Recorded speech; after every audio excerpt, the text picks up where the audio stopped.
Hello, and welcome to the Reluctant Phoenix YouTube channel. I'm Karen Nelson, author of the Landers Saga, the Phoenix Realm books, and 2 standalone fairy tale retellings. In this series, entitled Owning Your Shadow, I explore archetypes and creativity, particularly archetypes in written storytelling, although I hope this exploration may also be helpful to those engaged in other types of endeavors, from the visual arts to music. My 2 primary interests have always been storytelling and psychology, and as a result, I've participated in many writers' groups, book clubs, and psychotherapeutic seminars over the years. I want to fuse these 2 loves in this series, especially in regards to archetypes. Linking dreamwork and creative work has enabled me to overcome various blocks and complexes, and here I will give you some insights into my own process, with the hope that sharing this may be of interest, and perhaps even help some of you who may be struggling with your own blocks and complexes. I'm not a therapist, just a fantasy author, so please take what I say in that context. If you're dealing with serious emotional issues, I recommend you seek out professional help. To start, I want to share a blog post I wrote back in 2010, when I began publishing my novels.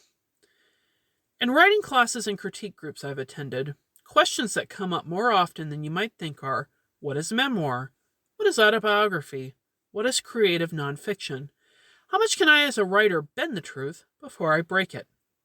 The answers are far more complex than might first be supposed.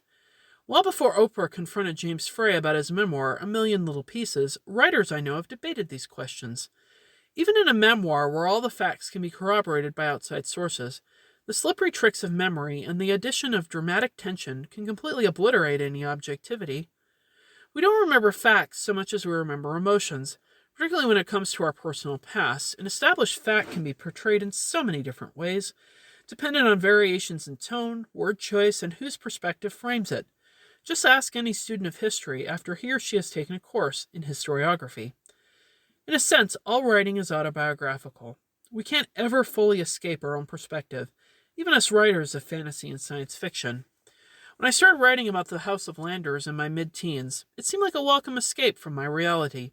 The reason I suspect many teenagers read fantasy sci-fi, and/or write it, and/or play games like Dungeons & Dragons. Adult reality doesn't just overwhelm some kids, it terrifies them. It terrified me, and I didn't even realize it had terrified me until I reached age 25 or thereabouts and started reflecting more on my life. At some point, soon after college, I think, one of my friends, someone who read every early word I wrote about the Landers, said, "You know, Karen, I could tell you were working out your family stuff in that particular scene." I gaped at her. "But this is pure fantasy. It's not about my family," I said, and the conversation drifted to another topic. For years, I've turned that offhand comment over and over in my mind, and in that process, I've come to some realizations about my writing, and writing in general. Even though all the events in the Landers saga are fictional, for instance, I've never been in a sword fight, or painted a picture, or given birth, or even sensed an aura, for that matter. Everything I write about holds some emotional resonance for me, or I wouldn't write about it. The facts don't matter so much in fantasy, but the emotional reality does. I've studied psychology on and off for a long time, culminating in the dream group experience I had last fall. The ladies in Dream Group taught me about internal family systems theory and Jungian archetypes, to the point that I was inspired to finally read Clarissa Pinkola Estes' Women Who Run with the Wolves. I picked up this book when I was in my early 20s, but it's one of those books you have to pick up at the right time, or it doesn't affect you in quite the same way. In my early 20s, I wasn't ready to read it. Now I am. I imagine it's one of those books to grow old with, as I'll likely get different insights from it when I'm 60 than I do now. Interestingly enough, several people in my circle are either reading this book or have mentioned Jungian archetypes to me in the last few months. Serendipity can be cool. Although internal family systems theory doesn't rely on Jungian archetypes to explain the different parts of the personality, I've paired the 2 theories in my mind because I started seriously thinking about both around the same time. In internal family systems theory, developed by Richard Schwartz, the personality is comprised of manager parts, exile parts, firefighter parts, and then the self, the spiritual whole that can offer some connectivity amongst the various parts. If you want a better explanation than that, without an overwhelming amount of detail, I recommend Wikipedia. However, since the Jungian archetypes are so personally powerful for me, I prefer to think of my personality parts and other people's personality parts in terms of archetypes, not exiles, firefighters, or managers. And if you want to learn more about archetypes and read some wonderful fairy tales in the bargain, I highly recommend Women Who Run with the Wolves. Perhaps this has something to do with my love of fantasy. Fantasy novels are extended fairy tales, and fairy tales are a series of archetypes interacting with one another. Archetypes that draw on subconscious drives and desires and the innate longing to understand self and others. In my writing, I feel I explore Jungian archetypes that represent mostly subconscious parts of self, and how those parts support and conflict with each other, a major tenet of internal family systems theory. In a sense, my novels are my archetypal memoirs. Alright, now that 2010 Karen has spoken and provided some backstory, 2024 Karen returns to close out this episode and outline where our archetypal journey will take us next. All artists must surmount creative blocks. However, I believe fiction writers confront particularly pernicious blocks because of how the human brain processes written and spoken language. There's a reason it's called writer's block and not potter's block or musician's block or painter's block. Almost everyone learns how to speak and write to some degree. Only a few of us, however, learn how to paint or how to read music or how to use a potter's wheel. Because so much of our experience and learning gets processed through words, a writer is far more likely Because so much of our experience and learning gets processed through words, a writer is far more liable than other creative types to get snared in various traps. Perfectionism is one such trap. I have witnessed talented writers get so caught up in finding the perfect words that they rewrite their first chapters over and over and over again and never get to chapter 2 before they abandon their unhatched novels completely. In this futile search for the perfect words, they lose sight of the big picture. They can't find the story in the forest of words. They lose touch with the emotional heartbeat of their stories. Don't get me wrong, word choice is important. When setting atmosphere in a fictional story, connotation is second only to definition when it comes to word choice. Poetry relies almost entirely on refined word choice for its effect. The best way to learn proper word choice is to read a lot and write a lot. Study stories obsessively, both your own and others. Begin to notice when your interest flags. Begin to notice when you have to tear yourself away because the story engages you so much. Begin to notice when you feel an emotion while reading or watching or listening. Is the emotion you feel in accord with the characters or not? What do you think the writer intended in a particular scene? And how was that intention conveyed? And practice, practice, practice. Almost all of us who write novels have at least 1,000,000 words of BS to wade through before we get to the good stuff. You wouldn't expect a novice potter to sit down at a wheel and turn out a beautiful pot on his or her first try. To this day, I come across practice manuscripts of mine buried and forgotten in closets. As a teenager, I wrote constantly, and none of it was any good. I needed to get that 1,000,000 or so words of BS out of my system before I finally stumbled on a story that worked.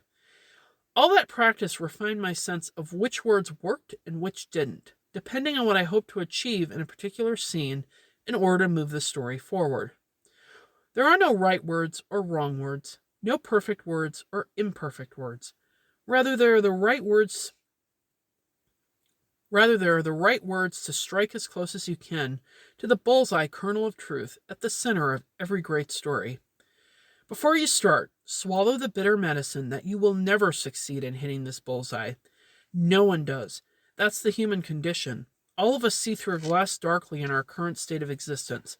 However, as with actual archery, practice and yet more practice will help you develop a sense of when you're close to the bullseye and what might be wrong in your approach when you're not. Perfection is a myth, and any creative who pursues perfection will wind up blocked and unable to create. When I look over what I've written for the day, I certainly don't expect perfection, ever. When I read other stories, I don't read for perfection. I read for how the story makes me feel, first and foremost. Do I want to keep reading? Do I care enough about the characters to concern myself with what happens to them? A distant second to my feelings are my thoughts. I may finish reading a novel that has an exciting plot or interesting ideas at the expense of character development, but it's not a novel that I'll likely ever reread. I don't reread Animal Farm because of its themes. I reread Animal Farm because I care about the characters and want to explore every emotional and philosophical nuance of their predicament. I seek authenticity in my work, not perfection. The best thing I can do in a story is show the truth about my characters and their situations. This is one reason I tell most of my stories filtered through several point of view characters. The truth is a sneaky trickster, and none of us has a handle on the whole of it. If you imagine humanity as a vast, multifaceted crystal, then each individual gets a facet of the crystal, his or her own unique perspective. We are all of us unreliable narrators in some ways, and true objectivity is impossible. Except that you will fail in this. Everyone fails in this. There is truth, objective reality, and our task as fallible humans is to seek it as best we can, with the understanding and humility that we may only get to hold it for a few precious moments before it slips away again. The postmodernists did make a few good points amidst all the bad, and the idea that we all struggle with escaping our own subjectivity is one of them.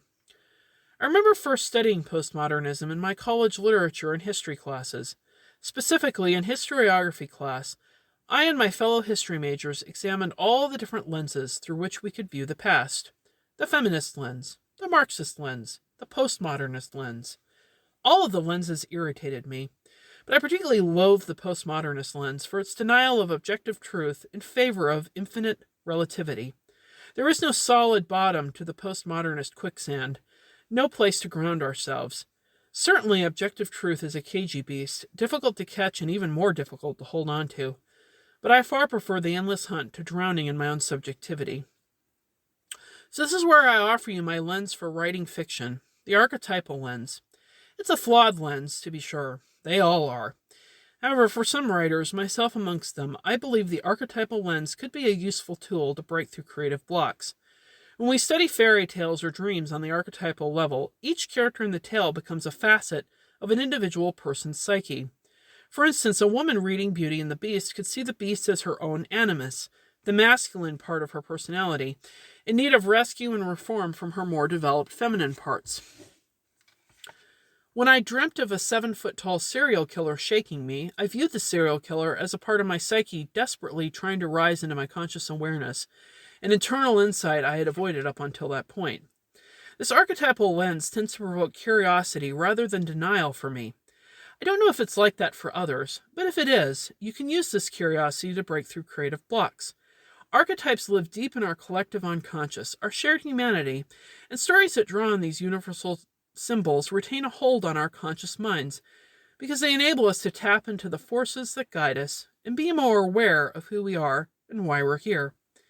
Used in a thoughtful and questioning manner, archetypes can help authors find the heartbeat of their stories, the emotional tempo that can lead us to the truth in deep self-awareness, if only for a precious instant. This has been a production of the Reluctant Phoenix YouTube channel. I will be posting the script for this video on my website, www.karennelson.com. Link will be in the show notes.